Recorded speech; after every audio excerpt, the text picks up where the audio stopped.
Olá pessoal, dando início agora a mais um podcast da Beneficência Portuguesa de Santos. Essa plataforma que tem o propósito de levar até vocês o melhor do que há em prevenção e tratamento de doenças, contando sempre com a presença de grandes médicos e profissionais de saúde. E hoje nós vamos falar sobre um tema importantíssimo: UTI humanizada. E diretamente da UTI 4, da Beneficência Portuguesa, Convênio Santa Saúde, nós convidamos ela, que já está aqui, para nos falar sobre esse tipo de atendimento. Um atendimento voltado para a pessoa e não somente para o paciente. É interessante nós citarmos aqui que o Ministério da Saúde, ele tem como definição de saúde o completo bem-estar físico, mental e social, e não apenas a ausência de doença.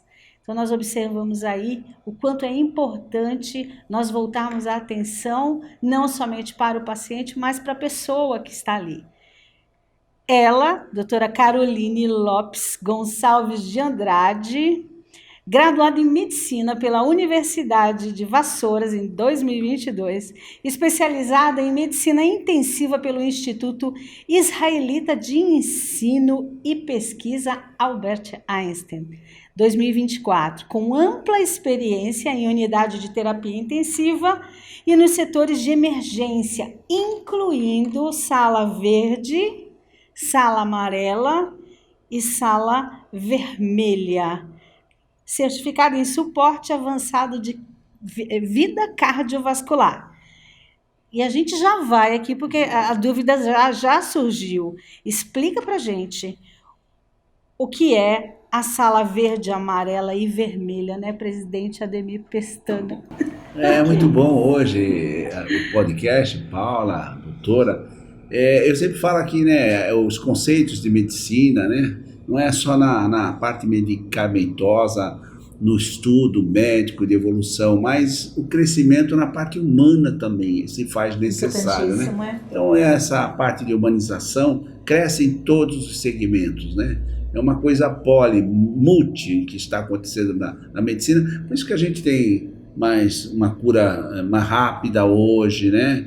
Porque você tem mais especialistas. Uma resposta melhor do paciente. Enfim, a gente está aqui com a doutora para falar de humanização dentro de uma UTI. É um assunto assim muito importante. Temos porque a gente muito que falar. Não é só a medicação em si, né? Mas o contato de várias curar pessoas. Vai além do que medicar, indicar tratamento. Sim, né? Então é um prazer ter aqui, Prazer. viu, doutora? A gente já conhece o seu comportamento dentro de uma CTI, o carinho, isso nos traz um conforto muito grande, principalmente para a Beneficência Portuguesa, que a gente caminha aí firmemente numa humanização um pouquinho diferente do que preconiza o governo, mas a nossa é um pouquinho mais portuguesa, né? Do corpo a corpo, né? Mais festiva. É isso aí, muito obrigado. Eu agradeço a oportunidade, o convite. Bom dia, pessoal. Boa tarde, boa noite. A qualquer momento que vocês estejam assistindo a gente, é um prazer estar aqui para conversar sobre um assunto tão importante que não tem muita discussão, está crescendo cada vez mais. E a gente pensa que o UTI é aquele momento de, meu Deus, né? Sim. Tudo muito técnico, tudo muito crítico. E a gente precisa ter um olhar e um cuidado mais otimizado no paciente, como você bem comentou, mais voltado para a pessoa, né? Exatamente. Que a gente Doutora, vai conta pra gente a curiosidade, sala verde, amarela e vermelha. Como é que é isso? Muito bem. Bom, eu sou do Rio de Janeiro, pessoal.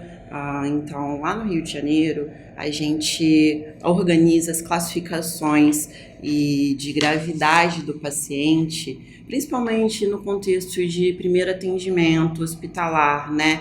UPA, emergência, pronto-socorro, como se faz a filtragem da necessidade, da urgência de atendimento desse paciente. Sim. É pelas classificações, acredito que aqui em São Paulo, no primeiro atendimento de pronto-socorro também seja semelhante. É o paciente que é menos grave, que ele não tem risco iminente de vida, que ele pode, por exemplo, aguardar o primeiro atendimento, depois da triagem, em torno de 2 a a 3, 4 horas mais ou menos aguardando ser atendido. Isso não vai gerar prejuízo para a saúde daquele paciente. Sala amarela é o paciente que já está um pouco mais crítico, que precisa de um atendimento mais rápido, né? Que vai fazer diferença na vida daquele paciente, na saúde daquele paciente. Comprometimento, ok. O paciente que é classificado dentro da sala amarela, ele precisa de um olhar mais atencioso, né? Um atendimento mais rápido. Geralmente, sala amarela, o paciente é atendido em torno de 30 minutos a 1 hora. E o paciente de sala vermelha é o paciente crítico, que são os primeiros cuidados de emergência em si. A sala vermelha é equivalente ao setor de emergência, tá bom? E é onde a gente vai receber esse paciente para atendimento imediato. Imediato, o paciente vai chegar e ser imediatamente socorrido, pois cada segundo importa. E é necessária essa triagem para a gente conseguir proporcionar o que o SUS preconiza muito, que é a igualdade, a horizontalidade e o acesso de todo paciente dentro do que ele precisa. Sim, sim. É mais ou menos isso, consegui explicar? Muito bem. Doutora, iniciando pelo começo, trazendo aí uma definição do que vem a ser uma UTI humanizada. Bom, o setor de terapia intensiva já é um setor técnico crítico, né? Sim. Que quando o paciente ele adentra a unidade de terapia intensiva, algo sério está ocorrendo, né? Então, a humanização dentro dos contextos mais críticos, mais graves, se faz muito importante, né? E tem como definição o olhar centrado na pessoa e não somente na doença. Porque em situações complexas, onde decisões sérias precisam ser tomadas rapidamente, e que cada segundo, em 10 segundos, eu, como intensivista, tenho que tomar a decisão que vai nortear a vida desse paciente, se mantém-se conosco aqui ou não. Todo o norte, né, é muito difícil, é muito sério e muito técnico. Então, é fácil passar desapercebido e, de repente, esse paciente deixar de ser uma pessoa, se tornar um diagnóstico. Um diagnóstico, sim. Um valor de laboratório alterado. Um contexto crítico, complexo, com vários componentes. Se a gente não voltar a olhar e personificar novamente essa pessoa, isso vai se perdendo. Então, a UTI humanizada tem sido cada vez mais estudada, tem cada vez mais estudos científicos trazendo respaldo técnico de resposta clínica, né, às práticas instituídas. A gente já está colhendo dados, então é muito importante trabalhar com vários pilares da humanização, que são vários, e a gente vai falar um pouquinho mais sobre isso hoje. Nós vamos extrair tudo que a gente pode da doutora hoje. E qual seria a diferença, pontualmente, assim, de uma UTI humanizada? Olha, as UTIs do nosso país, o setor de terapia intensiva, como eu já comentei um pouco, é um setor muito técnico, né? Que tem protocolos muito rígidos. O paciente, principalmente lúcido orientado, sofre com bastante dificuldade, pois perde sua autonomia. O paciente não pode simplesmente levantar e ir ao banheiro, como fazia em casa, né? Não é possível essa liberdade. Precisa de organização, de acompanhamento de equipe técnica, né? Por muitas vezes ele só não pode sair do leito. Precisa fazer suas fisiologias no leito.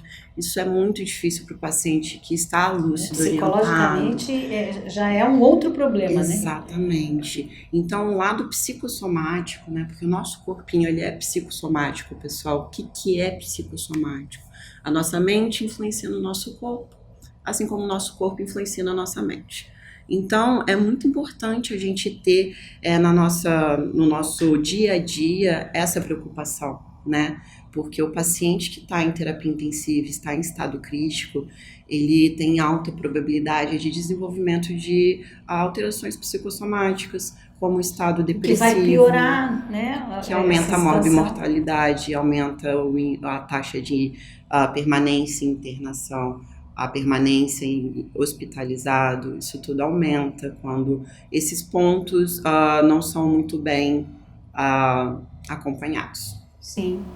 A beneficência portuguesa traz essa visão, né, presidente, de nós estarmos ali enquanto humanização, não só dentro de tudo que o Humaniza-SUS ele traz como, né, como um protocolo ali, mas de estarmos cuidando da parte emocional desse paciente através de uma ação, através da musicoterapia, porque nós sabemos que se nós estivermos bem emocionalmente, nós respondemos bem a tudo. O nosso organismo ele é perfeito, né? E dentro da medicina ocidental, oriental principalmente, o cuidado espiritual ético, moral, ele é muito valorizado, né? Então a humanização traz também esse olhar que a gente precisa valorizar a parte religiosa do paciente, Sim. Que a gente precisa valorizar a personalidade desse paciente, né? A gente precisa valorizar a sua história. Sim. Quem é esse paciente? O que ele já passou? O que trouxe ele até aquele momento? Quer dizer, dentro da UTI humanizada, todos esses fatores eles são considerados. Diariamente. E é importantíssimo isso.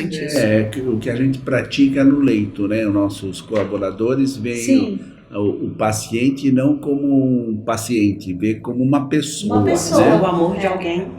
Ali está uma pessoa. Então a gente está mudando esse contexto dentro da instituição. E numa UTI também, né? Dessa maneira, apesar que tem que se trabalhar tecnicamente, né? Dentro dos protocolos que são muito rígidos, como a doutora disse aí, mas valorizar aquela pessoa que está ali, né? Que está passando por aquela situação, não só com dignidade, mas com respeito, né?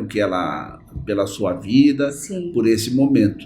Então o médico, né? Ele acaba com o tempo lidando com isso, principalmente uma intensivista, né? Onde as pessoas falecem mais, onde é o maior número de óbitos dentro da CTI. Então isso traz, assim, de alguma maneira, uma frieza no seu trabalho, porque faz parte da sua vida, né? Ver as pessoas, mas sabe como faz parte também saber que conseguiu salvar, né?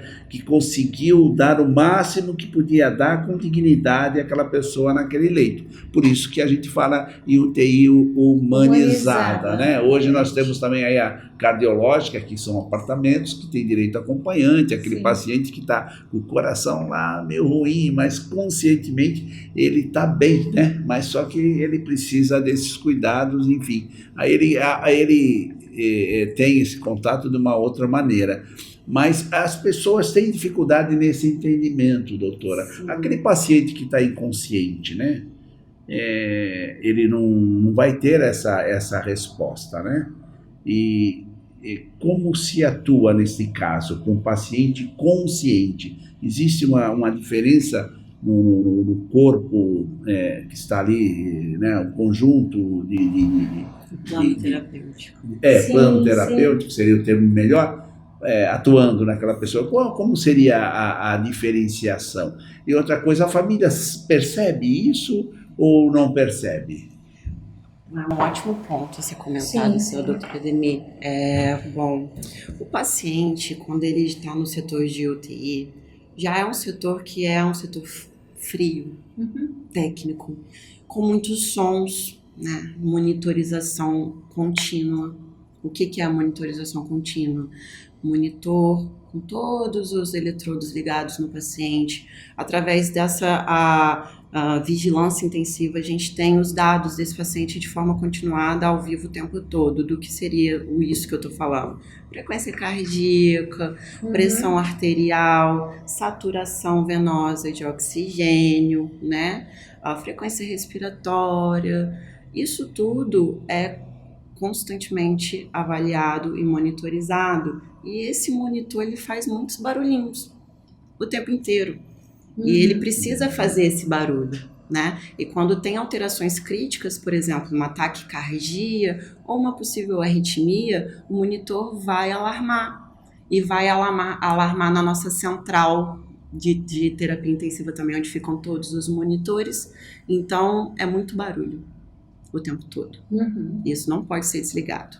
Então, isso já é um fator que gera bastante estresse para o Com paciente. certeza. Emocionalmente. Sim, imagino. Fisicamente também. Sim. Aumenta cortisol, que é o hormônio do estresse, que atrapalha um pouco a melhora do organismo como um todo. Então, infelizmente, tem certas coisas que a gente não consegue tirar. A temperatura da UTI tem que ser mais fria, então os pacientinhos que são friorentos sentem muito frio. Uhum. Por que a UTI é tão gelada? Porque bactérias não se proliferam É bem. interessante explicar isso, Exato. porque às vezes existe essa dúvida. Mas por O que familiar tem fala assim, um poxa, mas tá ar-condicionado tão tão gelado gelado? aqui, diminui a temperatura, a minha mãe tá com frio. Aí eu falo, poxa, não posso. Setor de terapia intensiva, assim como centros cirúrgicos, precisam ter um ambiente controlado, com temperatura controlada. Para quê? Para proporcionar que não haja proliferação bacteriana. Então, isso também é uma agressão indireta que não é possível ser tirada, né? Sim. Além disso, luz artificial constante o tempo inteiro, 24 horas por dia. Lógico que dentro da UTI humanizada, a gente traz o respeito ao ciclo circadiano do paciente. O que é isso, pessoal? É o nosso ciclo de dormir, nosso ciclo vigília, né? Então, o nosso organismo tem um reloginho próprio, né? Que ele literalmente dita o nosso dormir e o nosso despertar. Vocês já perceberam que quem acostuma acordar em um horário específico, depois de um tempo, começa a acordar 3, 5 minutos antes do teu despertador tocar? Sim, é verdade. É o nosso reloginho interno. É verdade. Exatamente. Eu também. Todos nós, né? Esse nosso corpo é perfeito, né? Perfeito, graças a Deus. Então, dentro da UTI humanizada, a gente preza pelo respeito ao ciclo sono-vigília, ao ciclo circadiano. Então, dá 11 horas da noite, eu desligo a luz do setor todo. Vocês que estão nos assistindo, prestem atenção em quantos detalhes isso traz segurança, né? Às vezes nós temos essa notícia, ou é um familiar que foi para a UTI, mas de ouvir essa dinâmica de trabalho, esses protocolos dentro da UTI, isso traz segurança. Isso traz conforto no momento de angústia, né? Exato. Por isso que a gente precisa alinhar, trazer o familiar para junto da discussão, ter um momento de boletim médico, que é aquele dia, aquele momento específico no dia no qual vocês vêm conversar com a gente. A gente tem que ter, meu dia é separado aquele momento para isso, para dar atenção aos familiares e aos pacientes, Sim. tirar todas as dúvidas. Então, o meu boletim médico, por exemplo, ele não tem um tempo fechado. Lógico que a gente precisa trabalhar com o tempo institucional, né? Mas, por exemplo, o nosso aqui, meio-dia começa o nosso boletim. Geralmente, meu boletim vai até 1h30, mais ou menos. Sim. Né? Por isso é interessante até orientar familiares de pacientes de UTI, não venham com hora marcada para depois do boletim, com qualquer compromisso, porque o que acontece? Além de ser um momento que cada leito é uma família, uma história, é um paciente, é uma conversa, não dá para ter tempo contado no relógio. Sim. Então, venham com tempo livre para aproveitar a visita com seu familiar e para conversar com a gente, tirar todas as dúvidas, não ser nada correndo. E outra coisa que é importante levantar e orientar é que setor de terapia intensiva a gente está cuidando de pacientinhos graves. Intercorrências acontecem. E acontecem em horário de visita também. E aí para tudo e vai fazer o que é prioridade. Todo mundo espera. Sim. Prioridade ao paciente. Paciente paliativo. Há uma dificuldade muito grande aí de compreensão quando esse paciente entra ali em cuidados paliativos, com relação à família, dentro de uma UTI humanizada. Como funciona isso? Bom, os cuidados paliativos, o que é isso, pessoal? São cuidados voltados para o tratamento de contextos críticos e específicos. A maioria da população deve conhecer os cuidados paliativos no contexto de oncologia, né? O que é oncologia? Os contextos de câncer. geralmente é o mais abordado. Mas os cuidados paliativos não são só para pacientes em estados de terminalidade. Também estão contemplados em pacientes que têm comorbidades tão críticas, que precisam de um olhar especial, de ponderações especiais, né? Então, dentro da UTI, né, que foi só a pergunta que você trouxe, Sim. não tem sido nos últimos anos muito praticado, né? Porque tinha um olhar, um pensamento mais antigo de que terapia intensiva é investimento total até o último custo, a qualquer custo, em qualquer situação. E com o tempo a gente tem percebido que não é bem por aí. Isso pode gerar mais comprometimento em situações e pacientes específicos, mais sofrimento para o paciente e para a família do que benefício. E a gente fez um juramento, né? Quando a gente se formou, de não provocar o mal, isso acima de qualquer coisa. Então, se eu já estou com um paciente que estou chegando perto do meu esgotamento de recursos terapêuticos, o pacientinho não está melhorando. O cara lá de cima não está deixando a gente reverter a situação, para quem acredita no cara lá de cima. A gente está chegando em uma situação específica e crítica. É necessário conversar com a família de forma aberta e clara, objetiva, trazendo o familiar para a compreensão da gravidade da situação, dos recursos terapêuticos ainda possíveis ou não, e principalmente ponderar sobre invasões. Invasões. O que é invasões? Quem já passou por um familiar na UTI ou já passou pela UTI, talvez esteja mais familiarizado com esse termo, mas a intubação, o tubo, né? Sim. O que é o tubo? É quando a gente usa um equipamento para ajudar o paciente a respirar, né? Ligar esse paciente na máquina de respiração mecânica, ventilador mecânico, né? E a gente usa um tubinho, né? Orotraqueal, a gente intuba através da boquinha, tem outras vias de acesso de via aérea definitiva, aqui pelo pescocinho, quando a via aérea alta pela orofaringe não é permitida, não é possível, tem situações técnicas específicas, mas é uma invasão. Sim. Quando tem proposta... Fazer ou não fazer? Quando ponderar. Quando tem situações que é reversível, o que está levando esse paciente à insuficiência respiratória aguda, por exemplo, uma pneumonia grave, num paciente que tem condições de resposta do metabolismo, tem força para responder, não tem outras doenças que prejudiquem, etc. É reversível. Não importa, assim, a idade. Lógico que um idoso de 95 anos tem menos chances de conseguir ter força vital para sair dessa situação. Mas, independente da idade, sendo uma causa reversível, se procede à intubação. Dá-se tempo para esse organismo se recuperar, né? A intubação é proporcionar a tranquilidade ventilatória e a recuperação desse pulmãozinho ou qualquer outra coisa que tenha levado a essa situação. Se for um contexto que não há reversibilidade do quadro, que proposta curativa, infelizmente, já se afastou do plano terapêutico, tem que se ponderar, botar esse paciente para dormir, induzir com sedação e ligar numa máquina. Como esse paciente vai sair? E a dificuldade para que a família compreenda o sim ou não, né? E esse paciente intubado já está assim, nos extremos de recursos, né? Se ele entrar num estado assim de arritmia, ele mesmo intubado, ele teria o uso assim de um desfibrilador? Com certeza. Isso não para, isso continua. Sendo um ritmo chocável, com certeza. Mesmo intubado. Mesmo intubado, se não estiver em vigência de cuidados paliativos totais, porque os cuidados paliativos têm várias graduações, tem várias classificações, né?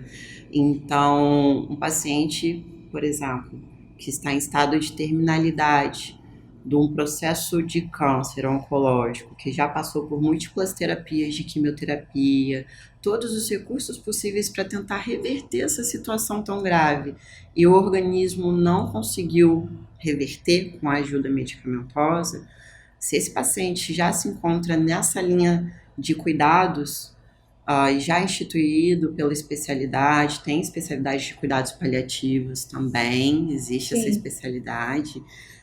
Se esse paciente estiver no setor de terapia intensiva em estado crítico e a gente instituir os cuidados proporcionais dentro da terapia intensiva, não for algo prévio, cabe ponderação no estado de arritmia com necessidade de chocar, né? Fala desfibrilar ou cardioverter. Desfibrilar.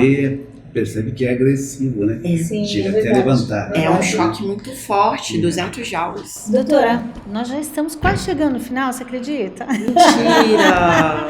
E eu queria te perguntar, é interessante isso, um caso que te marcou?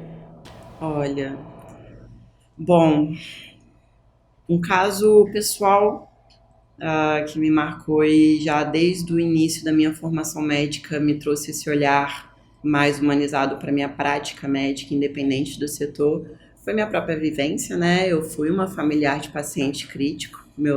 A gente lutou contra o câncerzinho junto com meu pai. Então, lá no início da faculdade, a gente já enfrentou essa luta. Isso já me trouxe esse olhar mais humanizado como estudante. Já me botou nesse lugar, graças a Deus.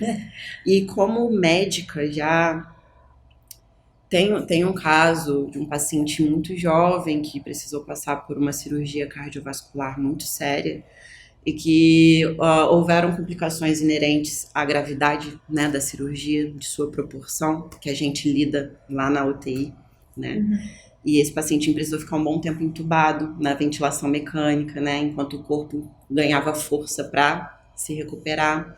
E eu trabalho com musicoterapia dentro da UTI, que é um dos pilares também da humanização do paciente crítico, e que tem muito respaldo científico já trazendo pra gente que há grandes melhoras.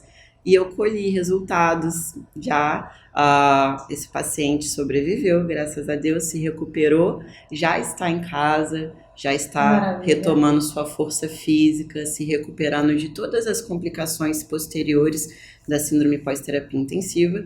E ele veio ao hospital há um tempinho atrás visitar-nos e ele lembrou da minha voz. E lembrou das músicas que a gente colocava para ele. Ele cantou as músicas. Ele estava sedadinho, dormindo, mas ele estava escutando tudo. E ele lembrava da música. A música ficou no subconsciente dele. E ele agradeceu. Que lindo. Nós temos levado aí o Dia Feliz também na UTI. E a resposta, né, é sempre muito positiva. Nós temos muito o que falar de humanização, né? Ainda mais a Benê que tem aí como objetivo esse atendimento humanizado, mas nós estamos aqui ao final do nosso podcast e fica o meu agradecimento ao presidente da Beneficência. Muito rápido. Muito rápido. Nós vamos fazer, vai ser o primeiro. É muito interessante. Quando a gente fala do que a gente ama, a gente nem percebe o tempo mas passar, né? Mas nós um espaço que muitas pessoas não conheciam, né? Sim. E a presença também do médico, né? Mostrar o médico, é um ser humano, tem isso é muito importante, presidente, sabe? Verdade. As pessoas veem o médico como uma máquina que tem que curar, que tem que salvar, né? Mas é um ser humano. A humanização, né, da equipe técnica da saúde também é outro ponto a ser abordado no nosso próximo encontro. Vamos falar no próximo episódio. Evolução nos conceitos. Fazer a Eu parte tenho 2, certeza né? Humanização que e despertou 2, 3, 4, 5. Eu tenho certeza que despertou a curiosidade de todos vocês. E chegamos ao final de mais um podcast Beneficência, Medicina e Saúde, chegando até você. Tchau, tchau.